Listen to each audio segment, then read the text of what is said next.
Good morning, everyone. Good morning to you all. Those here in the sanctuary, those in your homes on Zoom, or watching the service on YouTube. My name is Norm Horofker, and I'm very proud to be the minister of this congregation, the Universalist Unitarian Church of Halifax, established here in 1837. Jessica Friesen is our music director. Marie-Claude Leroux is our director of religious exploration. And John Piccolo, assisted by Paul Galbraith this morning, are our volunteer directors and technicians. Anne Marie Welton is participating in our service as service assistant this morning. It's a great team. Thank you all. Welcome to this service in the month of November, a month when we are exploring the theme of healing. During the service today, the chat function will be open, and I invite you to extend your hospitality, saying hello to anyone that you know or maybe someone you've never met before. If you're new or if you're returning after a long absence, you may want to leave your contact information in the chat section or reach out to me at minister@uuch.ca. If you're not already receiving notifications from our church and you would like to receive updates on our activities and our services, you can contact me by email. Before we proceed, we have a few announcements. The order of service went out rather late last evening to UU Info, and there's a lot of detail there. I'm just going to touch on a few highlights. First of all, I think I'm going to go to Jessica if she has something to say about our upcoming coffee house. Good morning, everyone. So our coffee house is happening this Saturday, so November 28th at 7 p.m. over Zoom. You will get, and I want to thank Marie-Claude Leroux for making these beautiful posters and creating the Facebook event. So I would love to get the congregation involved. So please email me or phone me if you would like to read a poem, do a musical piece, and we will figure that out. Also, to people who do not have access to a computer, please email me as well, or I guess call me, and we will try to figure out viewing parties. So thank you very much, and I hope I can see you all there. Thank you, Jessica. It's going to be a good time. Other announcements in the order of service. If you're feeling isolated, we have a casual group that gets together every Thursday evening online at 7 p.m. The details to connect by Zoom are in the order of service. We are having people present in the sanctuary in limited numbers, as well as doing the service online. If you plan to attend the service in person, we would appreciate it if you would contact Margaret Galbraith at a time so that she can plan accordingly. Please look at the order of service for an announcement about the UU@UN membership, supporting our congregation's participation in the work of Unitarians at the United Nations. Please look there for more details. We need members to sign up to maintain our status as a blue ribbon congregation. Ed has reminded me of the newsletter deadline coming up Wednesday, November 25th, and as always, early submissions are encouraged. And we're getting into the Christmas season, believe it or not. We're making plans for our annual Christmas hamper drive, something we do in cooperation with Canadian Mental Health Association. There's more details in the order of service, and there will be more details forthcoming. We'll be looking for people who would like to make a contribution to support the hamper drive. We collect food and other gifts to be given to people who are particularly isolated by mental health issues during the holidays. And now, I didn't tell Margaret when she was going to be on, but if she's ready, I would turn the program over to Margaret Galbraith, our tireless chair of our Every Member Canvas, with an update. Hello all. I am, as Norm said, the chair of the Canvas Drive this year. And I am going to report to you on where we're at this moment. It all started on the 1st of November, and we have a theme, support our team. And so we had the idea of having hands stacked, as you do when you're starting. Before you do a game, you stack your hands and the whole team all together, and away you go. So we're having a hand stacking this time on Zoom, and there's a slide for each level of the hand stack. So our first one, support our team, right in the beginning, we had one small hand. This is all thanks to the Saulnier family. So this, I believe, is Jason's hand. He got to start off. Each hand represents $10,000. So at the beginning, the first week before we started, we encouraged the board to put in theirs, and we had $20,888 by the first day that we were actually officially launching our pledge, November the 1st. So that was a wonderful support. And then over the next week, the Canvas team got on their phones and they contacted people, and it went through 30,000, and then 40,000 was the next one, 50,000, 60,000, 70,000, and almost 80,000, 78,000 we'd made within that first week. 63% of our goal, which was a wonderful accomplishment. This was by the 8th of November. The next couple of weeks, things were a bit slower, but by today, we have got up to over 100,000. If we could see the last slide, 105,000. Amazing. I just want to say that if you haven't heard yet from your canvasser, they are still contacting people over the next week or so. We have contacted about 85% of our congregation, but there are another 15% or so that we either haven't gotten in touch with yet at all, or there's a phone message maybe waiting for you and you haven't checked your phone, or some of you have said that you would get back to your canvasser after you've had time to consider what you would be pledging for the next year. So I really want to thank everybody. You've been very generous. A great many of you have increased your pledges this year, which is a wonderful thing. We're all really trying to do our best to support our team, our staff, and provide them with a living wage, which was our goal for the year. So we're looking forward to getting to that 124,000, perhaps over the next couple of weeks. I'll let you know. So thank you so much, everybody, for being so generous, and all the canvassers for their work. Thank you, Margaret, and thank you for the work you're doing.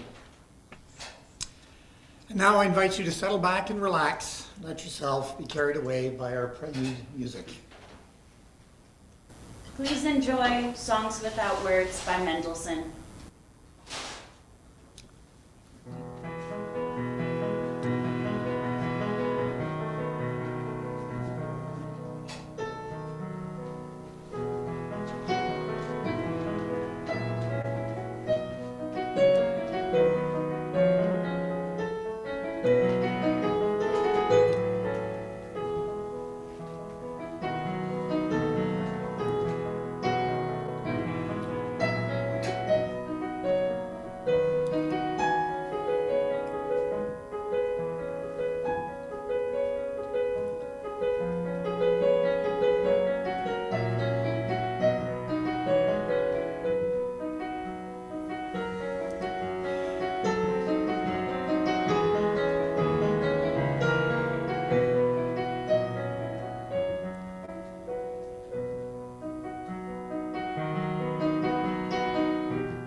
Thank you.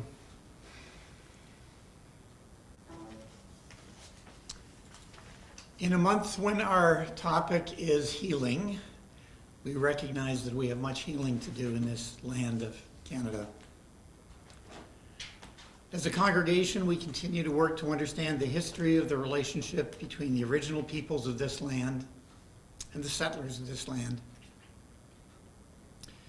The Universalist Unitarian Church of Halifax acknowledges that the first peoples to call this land sacred were the Mi'kmaq. We live, work on lands that are by law their unceded territories. As we gather, we pay respect to their elders, past, present, and emerging, acknowledging our history of colonization and oppression. We're called to live humbly and in right relationship with all our neighbors. May the stories of the land on which we gather, stories of oppression and vulnerability, of pain and compassion, suffering and courage, shape how we now choose to stand with each other. I'm pleased to say that our Truth and Reconciliation team is beginning regular monthly meetings again on the first Friday of each month at 2:30. If you'd like more details, you can contact Mitska Gradstein, who's leading that group. And I don't have details for you right now, but we have a new committee that's starting to work on the broader issues of dismantling racism. So we have much healing to do in this country, and you'll have opportunities to reflect and explore with both these committees. Thank you. This morning I've invited Alan Clark to light our chalice for us, if he would. Thank you, Alan.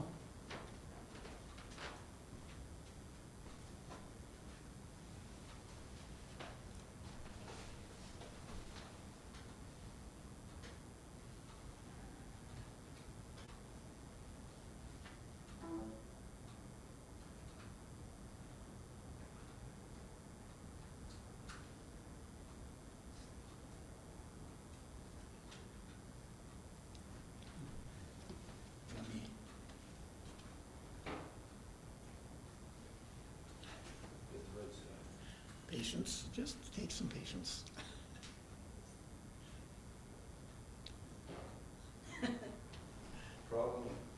Thank you. Our chalice lighting words this morning are from Rabbi Lawrence Kushner. This is a definition of a mystic. A mystic is anyone who has the gnawing suspicion that the apparent discord, brokenness, contradictions, and discontinuities that assault us every day just might conceal a hidden unity. May this simple flame remind us of the unity that binds us all. And may you all sense that mystical unity. And now Jessica will lead us in the opening hymn. So we'll be doing number 6, Just as Long as I Have Breath. The words will be on the screen for you at home and for everyone here in the congregation. Please sing along with me.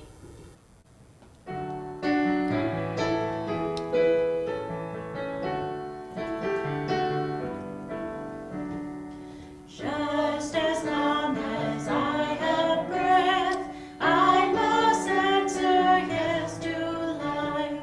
Though with pain I made my way, still with hope I meet each day.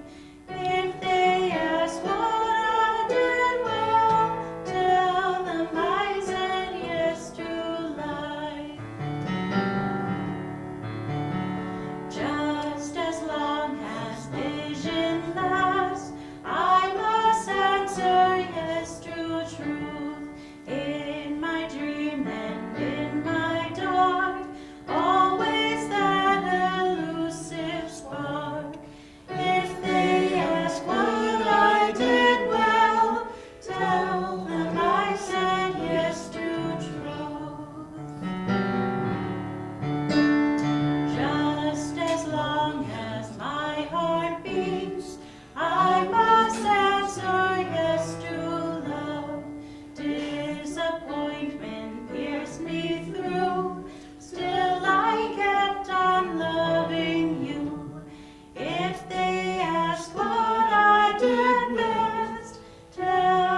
Thank you.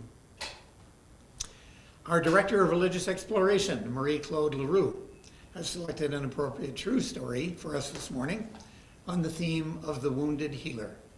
Marie-Claude? Good morning, everyone. Today I'll be talking about Noor Nobi, a tailor in Kolkata, India. He's known as the Birdman of Kolkata. Noor Nobi has been a tailor for many years, just as his father and grandfather before him. He sews baby clothes and once worked 7 days a week to feed and shelter his family. Now he works 6 days a week because on the 7th day, on Mondays, he has a special ritual. You see, many years ago, Noor Nobi lost his children in a tragic accident. His world was shattered. He spent days numbered by grief. On one such day, as he wandered the streets, he was struck by the sight of numerous cages filled with birds being sold at a market. He pitied these birds, who were once free, but now were miserable. Thinking of how precious and fragile life is, he told himself that while he cannot bring back his loved ones, he could help those poor birds with their pain. With very little money left in his pocket, he bought one bird and immediately brought it to a nearby banyan tree and set it free. Noor Nobi watched the bird fly to its freedom and thought of his children. This time, the emptiness in his heart filled a bit. From that moment on, Noor Nobi decided that he would work 6 days a week and return to the market every Monday to purchase and set free as many birds as possible. And so, each Monday, he waits in the sweltering heat until noon, when the prices of the unsold birds drop. Only the small, sickly ones are left, so he bargains for as many birds as he can buy. At home, he nurses them back to health. He pours water into a bowl and sprinkles grains for the birds to eat. When they're well and strong, he takes them to a nearby banyan tree. One by one, he takes the birds from their cages, strokes their feathers, and releases them. Word is spread of the Birdman. Crowds gather on Mondays around the banyan tree to watch Noor Nobi free the birds. They sit then and listen to the freed birds singing, and they too forget their troubles. Over the years, thousands of starlings, sparrows, mynas, Indian finches, and others have flown to freedom. And every time that Noor Nobi sets a bird free, his heart becomes a little less empty. Thank you. Jessica will join me now for a special time in our service. It's a time we take to reflect on our joys and our sorrows.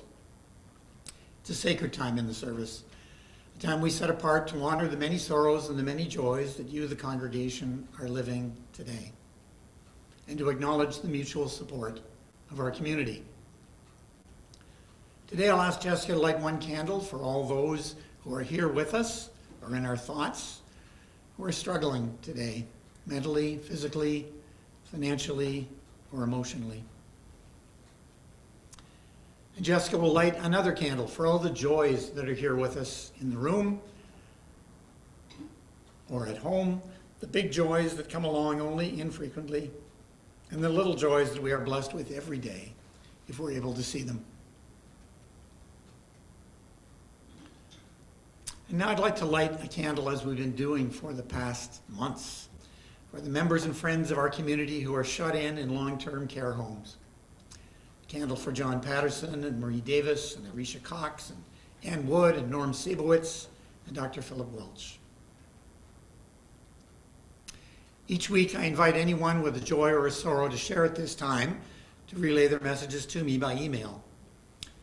And this week I received a note from Sylvia Mattinson.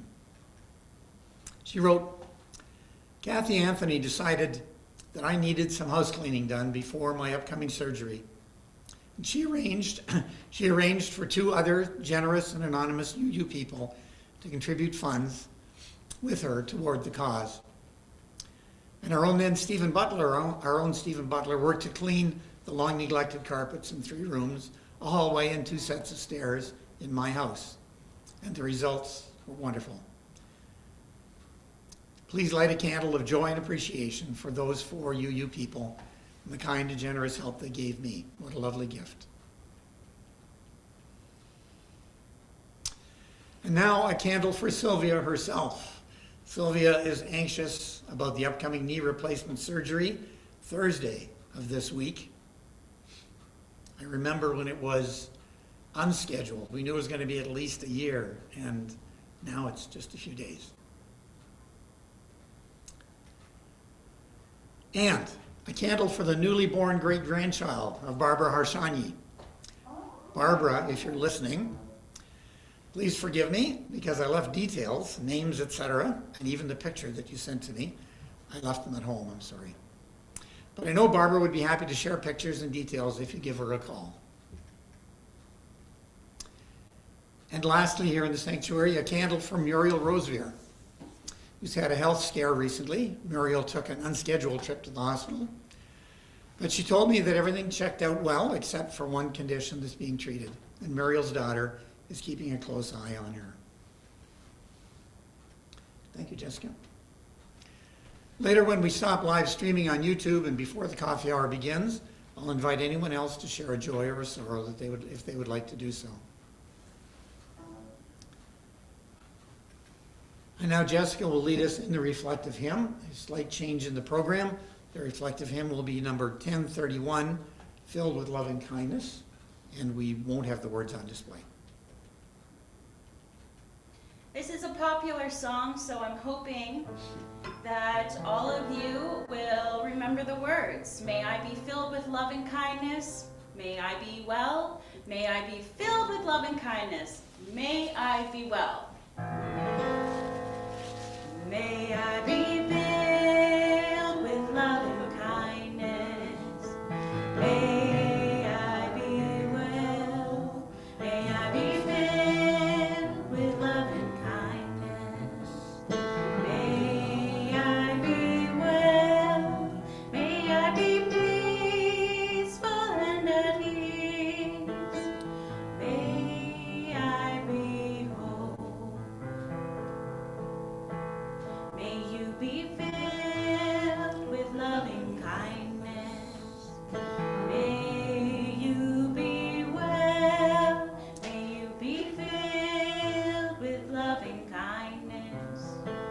May you be well. May you be peaceful and at ease. May you be whole. May we be filled with love and kindness. May we be well. May we be filled with love and kindness. May we be well. May we be peaceful and at ease. May we be whole.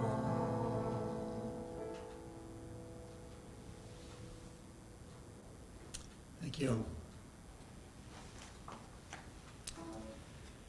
May the joys and sorrows, both those acknowledged here this morning and those held in the silent sanctuary of our hearts, weave us together in the interdependent fabric that is our community. And now I invite Marie Walton, our service assistant this morning, who has a reading for us. Reading today is from Rachel Naomi Raymond, Kitchen Table Wisdom. The healing of our present woundedness may lie in recognizing and reclaiming the capacity we all have to heal each other. The enormous power in the simplest of human relationships, the strength of a touch, the blessing of forgiveness,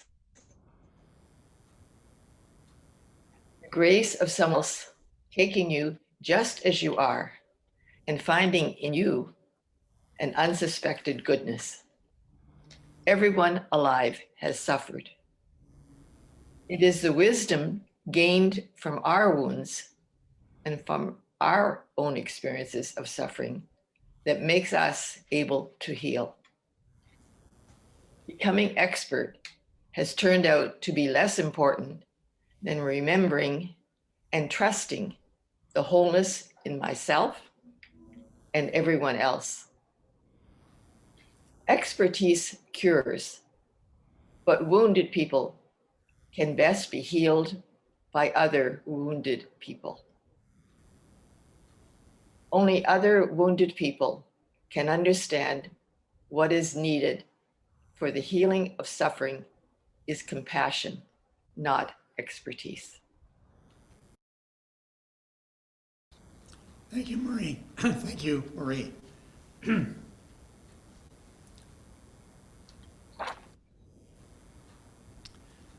Last Sunday, as part of the Cross Canada UU Sunday service, the Reverend Wayne Walder of Neighborhood Church in Toronto led a healing ritual. I think many of us get nervous when we hear that phrase, a healing ritual.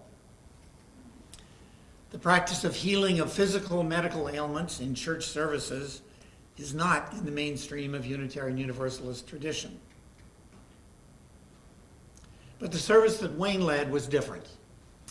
And for many of us, it was the highlight of that Sunday service.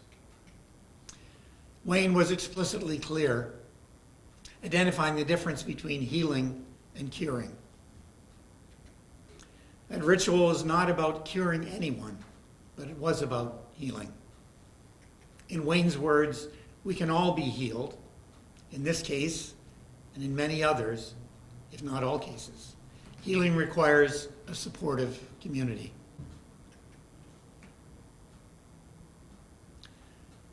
Thank you again, Marie, for that reading this morning. I'd like you to listen again as I repeat these lines. The healing of our present woundedness may lie in recognizing and reclaiming the capacity that we all have to heal each other. The enormous power of the simplest of human relationships, the strength of touch, the blessing of forgiveness, the grace of someone else taking you just as you are and finding in you unsuspected goodness. Everyone alive has suffered. It's the wisdom gained from our wounds and from our own experiences of suffering that make us able to heal. The service this morning is titled The Wounded Healer, and that title comes from a well-known book by psychologist Henry Nouwen. The origin of the phrase goes back much further to Greek mythology, where the centaur Chiron suffered an incurable wound from one of Hercules' arrows. Chiron lived with this wound, and among other things, he raised and taught Asclepius, the Greek god of medicine. The psychiatrist Carl Jung used this myth. He identified 12 human archetypes, and the wounded healer is perhaps the best known of those.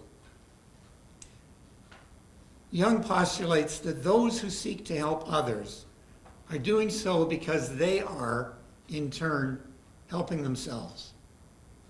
He wrote, "A good half of every treatment that probes at all deeply consists in the doctors examining themselves.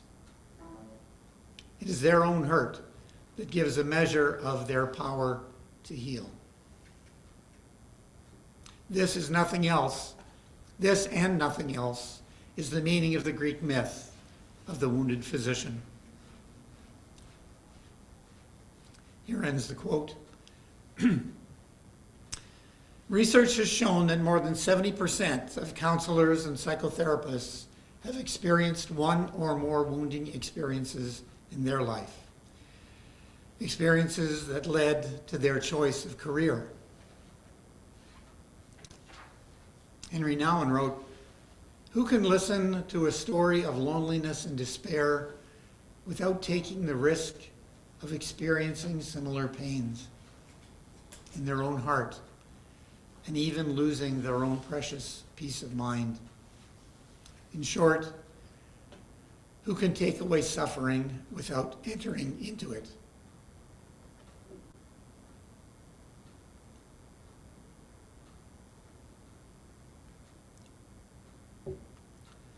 We are all psychologically wounded to a greater or a lesser degree.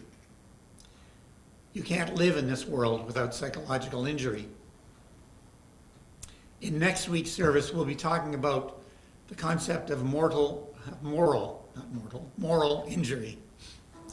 The wounding that takes place when our faith and understanding of what is right or moral or just is challenged by our experience. The life of Buddha, Prince Siddhartha Gautama, is a metaphor for the experience of inescapable moral injury. Perhaps you remember the story of the young prince who was purposely sheltered by his father from anything unpleasant. Siddhartha lived in a life of luxury, where his father kept trouble and hard work far from him.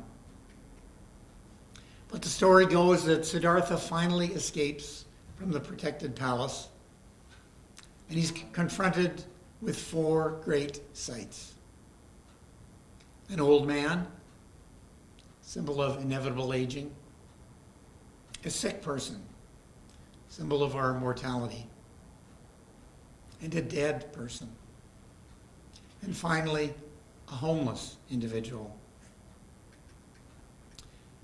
These sights inflicted moral injury on the prince. They were in contradiction to everything that he thought he knew about how the universe worked.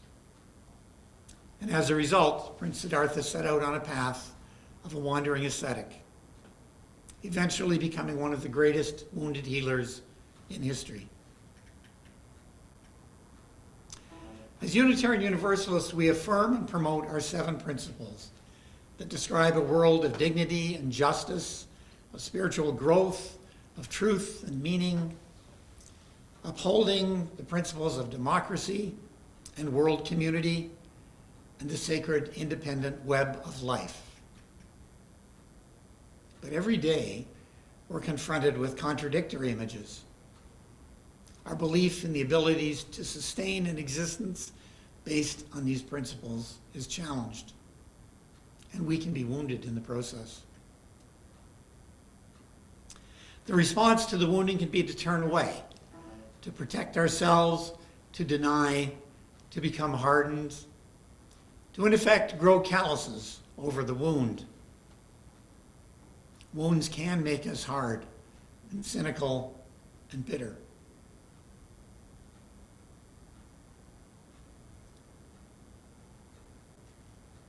I remember when I realized for the first time that I had been wounded. I was in my 30s. I realized that I was wounded and not just incompetent. I learned maybe I didn't need to blame myself for everything. I was struggling at work, dealing with a difficult supervisor, a lot of responsibility in my job. Things were not going the way I wanted. I sought out a psychologist. And in my second meeting with that person, he said, I'd like you to consider that you might have been raised in an alcoholic family. I now know that I was. And I now know that I bore those wounds and that those are wounds that I carry to this day and I'll carry with me for the rest of my life. But wounds have a potential for good as well. Douglas C. Smith, psychologist, social worker, and author, wrote the following. Whenever we become victims of pain and suffering, whether by accident, through someone's malicious intent, through our own errors, or just the result of natural phenomenon, we come out of that pain and suffering quite hurt. But also, always, we come out of that suffering with the potential for something very positive. the potential for something positive. There's a mystery here. The mystery is that wounds don't just take away from life, they add to life as well. Wounds do not have to just take away from who we are, they add to who we are. Wounds do not have to just take away from what we can do for others, they can add to what we can do for others. Just last night, I watched an interview with Paul Martin Jr. I don't know whether you saw it on the CBC News. In it, he told a story about his father's drive to ensure the adoption of the polio vaccine, despite the fact that there were some problems with it in the United States when it was first released. That drive was based on personal experience that he had had with the disease. Paul Martin Sr. suffered partial paralysis and blindness in one eye from the effects of polio. Given the opportunity and the loving support of community, our injuries can become a source of strength and growth.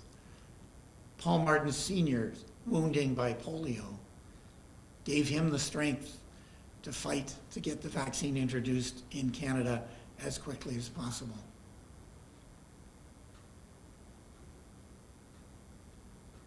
But denied and buried, hidden and shamed, our injuries can turn us against the world. Unitarian minister Don Wheat wrote this: when you don't give people the chance to say, I hurt, when you don't give people that chance to say, I hurt, I am hurting, then they end up saying, I hate.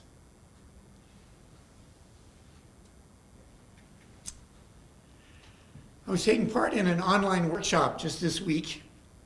Part of the lesson was in the form of an interview with the author of a book about racial justice. The author was frank and unguarded, and at one point early in the interview, she acknowledged that she was always afraid. She was living with fear all the time. How would you react to hearing that from someone who was in a position of a teacher?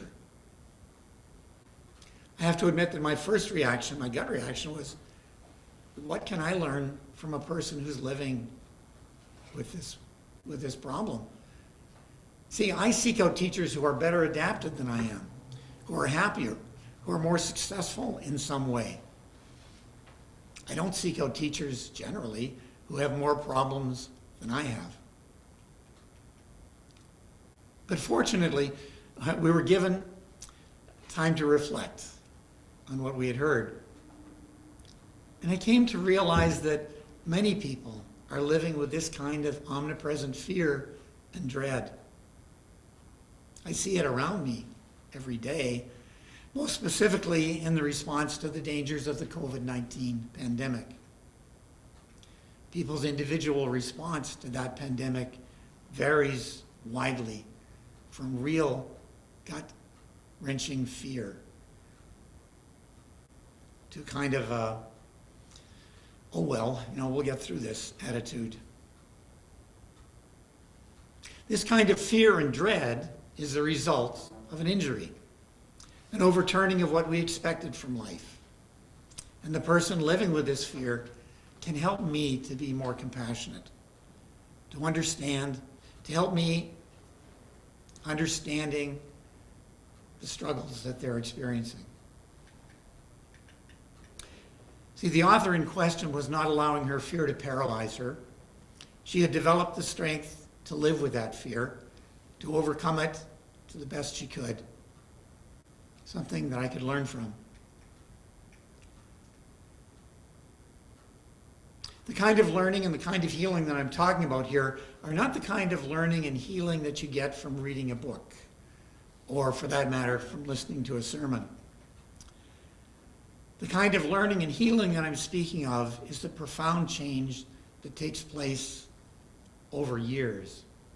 When someone lives in community with others who are loving and supportive, willing to share their lived experience, the good, the bad, and the ugly.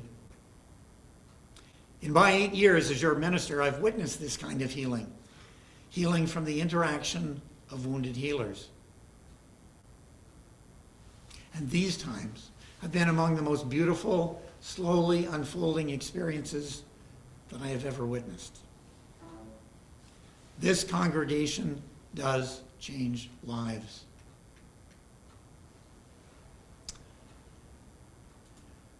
Alfred Graf Duckheim has written,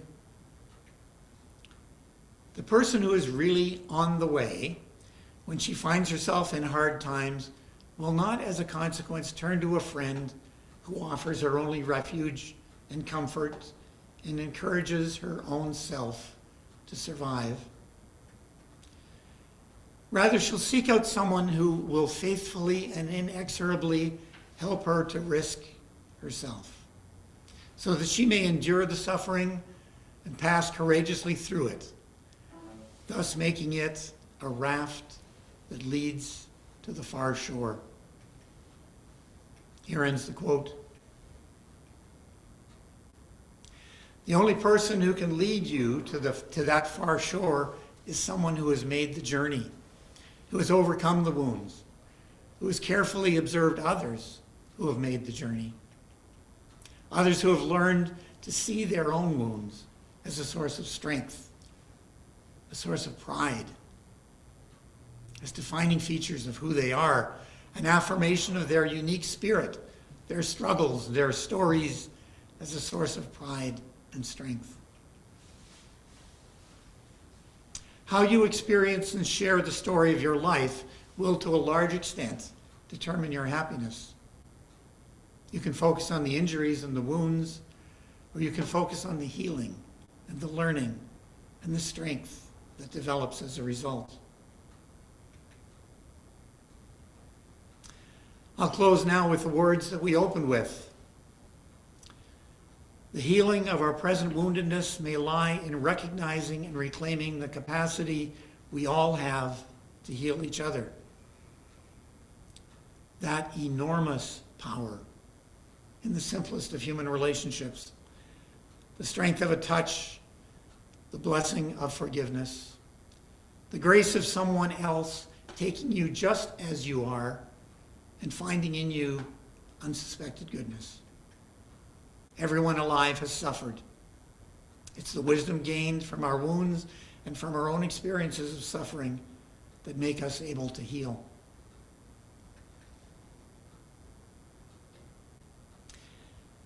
As I end the service or end the sermon, I wish that you see your own wounded places as a source of power for yourself and a strength that can help you to heal others. Use it wisely. Practice the response of a healer. It is holy work. May it be so. Amen.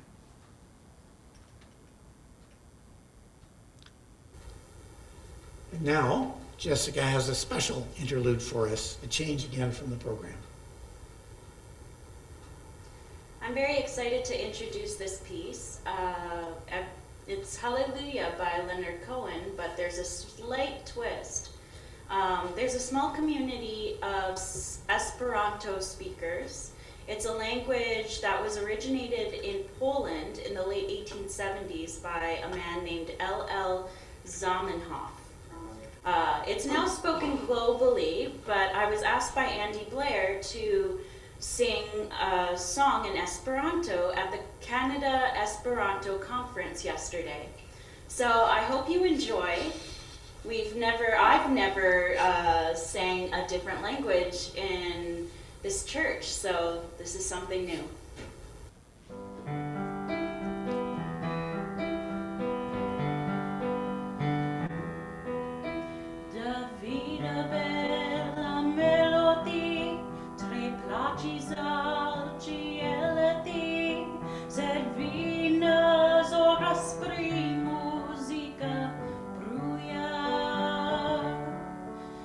Sono still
Beautiful.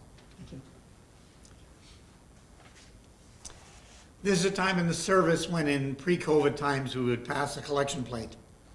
Instead, this morning I have this message from the board of the church. The UUCH community has been so loving and generous during this strange and unsettling year. Many thanks to all those who have kept our financial house in good order. Your giving is so appreciated. We have continued to pay staff, offer our Saturday bagged lunch, stock our food bank, thanks to your generosity. Going forward, we know we can continue to count on you. If you'd like to make a donation at any time, you can do so by e-transfer to treasurer@uuch.ca. You can also obviously mail a check to the church address. This message with gratitude from your board of directors.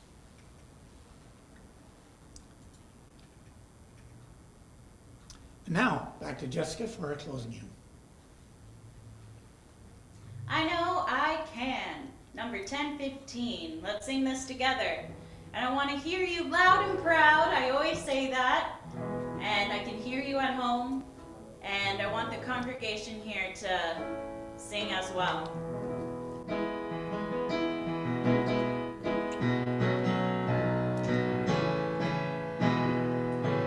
Though days be dark with storms and burdens weigh my heart,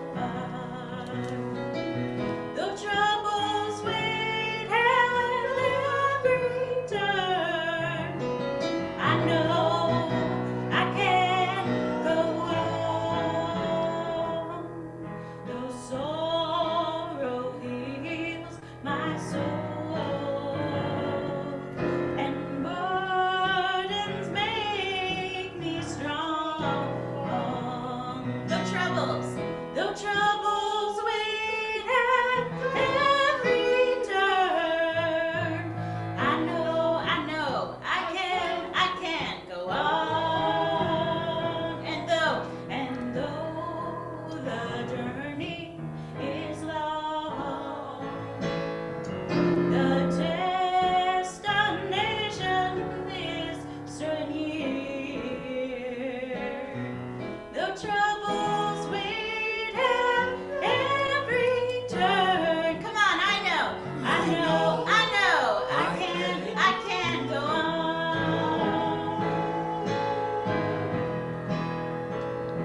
My sister. My sister in my heart, my brother in my song.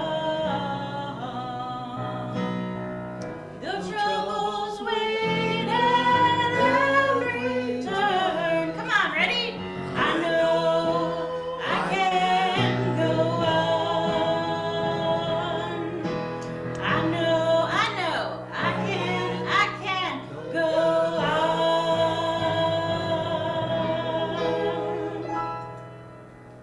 Thank you. You sound beautiful. Thank you. In a minute, I'll extinguish the chalice here in our sanctuary. But first, these words from a piece titled, "Each of Us is Ministers to a Weary World." It was written by Unitarian minister, the Reverend Darcy Roque. There is too much hardship in the world to not find joy every day. There is too much injustice in the world to not right the balance every day. There is too much pain in the world to not heal every day. Each of us ministers to a weary world. Let us go forth now and do that which calls us to make this world more loving, more compassionate, more filled with the grace of divine presence every day.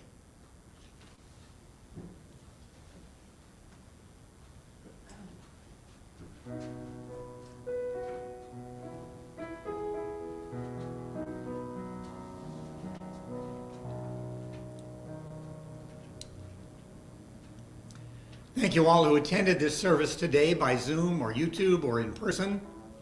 I'll say goodbye to those who joined us by YouTube now as we end our live streaming. Thank you again, and go in peace.